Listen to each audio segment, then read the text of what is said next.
Сәлемсіз. Эфирдә оңалыклар вакыты, студияда Лина Хәсәншина. Әлмәт укучылары хәтер вакытысына кушылды. Колабыз каратега гашык татарстанлыларны җыйды. Нефтчеләр гер спортын үстерә. Ознакай районында халык җыеннары дәвам итә. Оның чираттагысы Карамалы авылы җирлегендә узды. Очрашуда Татарстан Республикасы Дәүләт Советы депутаты Тахир Хадиев, район башлыгы урынбасары Роза Галеева, авыл хуҗалыгы һәм азык-төлек идарәсе начальнигы Рамил Исламов район оешмаларыннан вәкилләр катнашты. Алар халык белән җанлы әңгәмәдә булдылар. Карамалы авылы җирлегенә 3 авыл, Таллы бүләк, Октябрь бүләк, Карамалы авыллары керә. Анда 5 кибет, 3 мәчет, 4 еллык мәктәп, китапханә эшләп килә. 2022 елда башкарылган эшләр һәм агымдагы елга планнар турында авыл җирлеге башлыгы Артур Нугыманов чыгыш ясады. Катнашып, менә Татнефть программасы белән без 7 миллионга якын грант җиңдек. Бу грантны без Карамалы авылының менә Ознакайдан килгәндә төзүчеләр урамы, строитель урамына дип, суларны ясарга дип планлаштырабыз. Октябрь бүләк авылының 100 еллык уңаеннан китап бастыру эшләре алып барыла. Быел авыл спартакиадасының финал өлешендә Карамалыда узачак. Ул 23 февральгә билгеләнгән. Мәдәният йорты каршында төрле түгәрәкләр эшләп килә. Авыл үзешчәннәре төрле чараларда актив катнашалар. Бәйрәмнәрдә һәрбер бәйрәмдә катнашабыз. Беренче урыннарны, икенче урыннарны алабыз. Гран-при да алган булды. Киләчәктә дә инде безгә шулай матур иттереп, тату булып эшләргә язсын. Агымдагы елга зияратка контейнер алу, зияратны олайту, төрле республика программаларында катнашу бурычы куелган.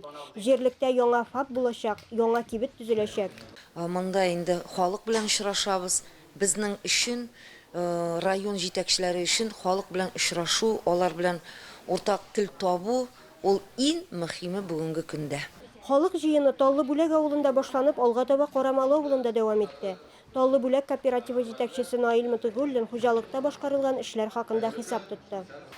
Яз көнне кышылыкта без 550 гектарда язгы будай, 500 гектарда арпа, 100 гектарда сулы, 150 гектарда кара будай, 200 гектарда бычак чәчтек. Күзге культураларыбыз 300 гектар иде. Булган үзебезнең трактор белән алган бүтән эшләрне башкарып чыктык. Шушы мәсьәләләрне бүгенге көндә халык белән бергә уртага салып сөйләшү, әлбәттә, ике якка да, җитәкчеләргә дә, һәм инде халыкка да ул менә шушындый мөмкинлек. Шушы мөмкинлектә сөйли торган сүзләребез бар. Беренчедән, Ознакай җирлегендәге авыл хуҗалыгына килгәндә узган ел 2022 елны зур уңышлар алынды. Табигать шартлары начар булмады. Һәм әйтергә кирәк, белгечләрнең, җитәкчеләрнең матур итеп эшләү нәтиҗәсе иң югары уңышлар. Утырышта шулай ук Эчке эшләр бүлеге вәкиле чыгышы тыңланды. Халык үзен борчыган сорауларга җавап алды. Илмира Шәрифуллина, Рөстәм Акбаров, Яңалыклар вакыты, Луш, Әлмәт телекомпаниясе. Бу көннәрдә бөтен ил Сталинград сугышында немец фашист гаскәрләренең тормар ителүенә 80 ел тулуны билгеләп үтә. Тантана кысаларында Ризадин Фахретдин исемендәге беренче гимназиядә да истәлекле линейка булды.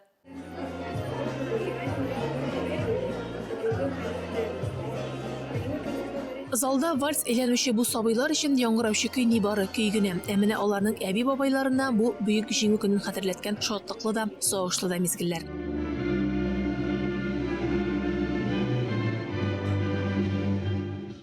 Бусы инде һәркемгә таныш Россия гимнынан биредә ул очраклы яңгырамый. Татар гимназиясендә барган хәтер вакытысында 24 егет өчен дулкыландыргыч вакыйга. Аларны Юнармия бөтен Россия хәрби патриотик хәрәкәте сафларына кабул итәләр. Торжественно клянусь всегда быть верным своему отечеству и юноармейскому братству. Клянусь! Клянусь!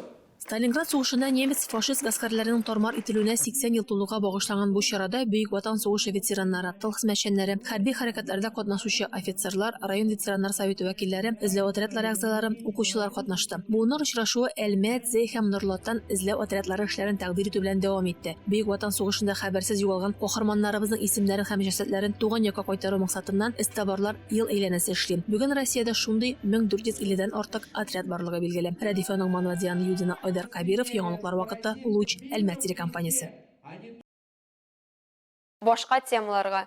Әлмәт полиция бүлегенә банк картасыннан акча урлаткан 59 яшьлек ир-ат мөрәҗәгать итә. Зыян күрүче сүзләренчә, ул Әлмәткә Новосибирскидан эш буенча килә. Кунакханәдә урнаша, ә кичке ашка шәһәрнең бер кафесына бара. Шунда ул 25 һәм 28 яшьлек ике кыз белән таныша. Нәтиҗәдә компания кунакханәгә ир-ат бүлмәсенә күченә. Кунак кызларга билгеле бер хезмәт өчен 50 000 сумлык акча тәкъдим итә һәм шунда ук акчасын күчерә дә. Кызлар мондый юмартлыктан баш тартмый, иртән исә номердан чыгып китә. Кунакларны озатып, такси белән эшкә барганда ул банк картасында 255 998 сум акча юклыгын ачыклый. Баксаң, төн уртасында онлайн кибеттән 2 яңа гаджет сатып алынган. Зыян күрүче шунда ук полиция бүлегенә мөрәҗәгать итә һәм урлау факты буенча гариза бирә. Полиция хезмәткәрләре тарафыннан шикләнелүчеләр тоткарланган, алар гаебен таныган һәм зыянны капларга вәгъдә биргән, җинаять эше ачылган.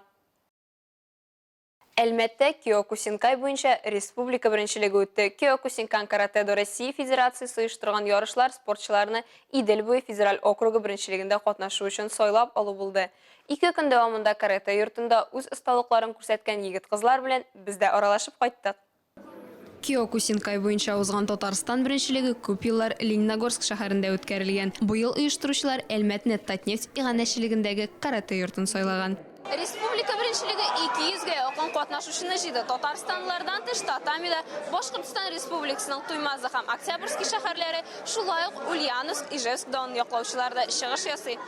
Ярышта төрле төстәге билбаулы спортчылар катнашты. Биредә каратега берничә ел элек кенә килүчеләр дә, күп тапкырлар өлкә ярышлары, ил беренчелеге җиңүчеләре һәм призерлары булган үсмерләр дә үз талантын күрсәтте. Мой брат старший занимался карате. Абый каратэ белән шөгыльләнә идем, моны күрә һәм ошата идем. Үземне дә сынап карарга булдым. Беренче сыйныфтан шөгыльләнәм. 9 ел инде Россия чемпионатында 18 яшьтән өлкән ир-атлар арасында катнашасы килә. Бу максатка омтылачакмын һәм җиңүләр яулаячакмын. Я буду стремиться к этой цели и буду побеждать. Каратэ меня эшле итә һәм яхетләнеп йөрим. Я не бросаю каратэ, мне оно нравится. Я всегда добиваюсь своего. Я люблю каратэ, я больше люблю бои и ката. Ката күз алдына китерелгән көндәшкә карата күнегүләр комплексын үтәү дигәнне аңлата. Аны соло шәхси яки 3 кешедән торган группа белән башкарып була. Если вы видите, ката, когда проводится, сидят судьи, они делают оценки в бальной системе и оценивают участников. И также разрядные нормативы выполняются здесь. Киокусинкан каратэ-до Россия Федерациясының Татарстандагы региональ представителе Фәрит Басыров сүзләренчә, ярышлар иң көчлеләрне ачыклауга юнәлсә дә, спортчыларның сәламәтлеге иң мөһиме. Шуңа биредә хөкемдарлардан тыш игътибарлы табиблар да бар. Киокусинкай буенча узган Татарстан беренчелегенең беренче көнендә спортчылар ката дисциплинасында чыгыш ясады. Икенче көнне ярышлар кумитэ бүлегендә дәвам итте. Әлмәт көчлеләрнең җыелу үзәгенә әверелде. Татнефть спорт комплексында компанияның профсоюзлар комитетына керүчеләр арасында гер күтәрү буенча ярышлар узды. Эш гаиләдән тыш авыр спорт төре белән дә шөгыльләнергә вакыт табучы хәвәскәр спортчыларны безнең төшерү төркеме дә күреп кайтты. 2023 ел Татарстанда милли гореф-гадәтләр һәм мәдәниятләр елы дип игълан ителде. Шуңа күрә гер спорты буенча оештырылган ярышлар әлеге юнәлештә эшләүнең мөһим өлеше булып тора. Гиревой спорт для Татарстана, для наших особенно сельских поселений, это такой где-то даже свой родной вид. Гер спорты Татарстан бигрәк тә авыллар өчен үз якын спорт төре. Һәр авылда, шәһәрдә көчле ир-атлар һәм хатын-кызлар булган һәм гер күтәрүдә үз осталыгын күрсәткән. Әлеге спорт төрен Татнефть компаниясе онытмый, компания профсоюз комитеты спартакиадасына кертә һәм хуплый. Бу әлбәттә сөендерә. Работников компании профсоюзного комитета Татнефть, и это очень поощряется. Татнефть спорт комплексында гер күтәрү буенча узган ярышлар ватанны саклаучылар көненә ихтыяр көченә һәм көчлелеккә багышланды. Тәҗрибәле катнашучылар елга бер ярышта очрашу, тәҗрибә белән бүлешү, спорттагы дусларны булдыра һәм берләштерә, бердәм итә ди. Гирь — это вершина силового мира, железа. Гер көч тимер дөньясының иң бөек ноктасы. Гер кешенең барлык сыйфатларын, түземлелек, организмыңны тоюны, сулышны эшләтә. Чувство своего организма. Ярышта 80-дән артык кеше катнашты. Республиканың төрле шәһәрләреннән килүчеләр арасында 7 мөлаем затта көчен күрсәтте. Гер күтәрүдә иң нәтиҗәле булган катнашучылар лаеклы бүләкләрен алды. Әлмәтнең Спутник хоккей командасының үзбезендагы уеннар сериясе Тюменский легион белән үткән матчы дәвам иттерде. Беренче периодта әлмәтлеләр 2-0 исәбен урнаштыра. Уенның икенче 20 минутында кеше саны ягыннан өстенлек белән файдаланып, легионерлар әлмәтлеләр капкасына алка кертә. Уйынның 56-нчы минутында Равиль Якупов Спутникның уңышын арттыра. Күптә үтми Данила Курков матч дәвамындагы икенче алкасын кунаклар капкасына кертә. 4-1 исәбе белән Спутник үз бузындагы рәттән 4-нче җиңүен яулый һәм 7 февральдә узачак Екатеринбургның авто командасы белән очрашуга әзерләнә. Әлегә шулар, мин Лина Хәсәншина һәм монтаж операторы Динара Гайнуддинова сезнең белән сау булашабыз. Исәнмин булыгыз.